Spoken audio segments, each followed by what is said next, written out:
they're big. We need to get our heads around the change in scale. It's not an incremental change in scale of these parts, it's a step change in scale. They are significantly bigger than anything the automotive industry has done before.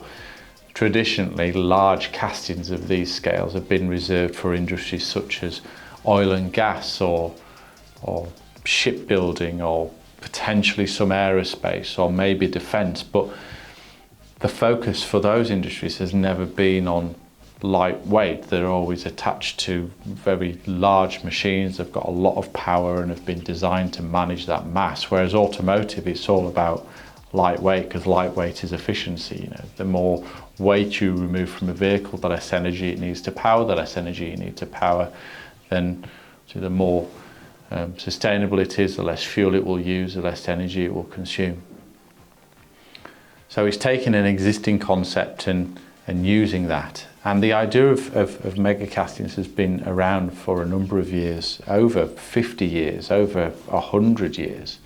Just the technology has never been developed to really harness all the benefits in a mass volume production scenario.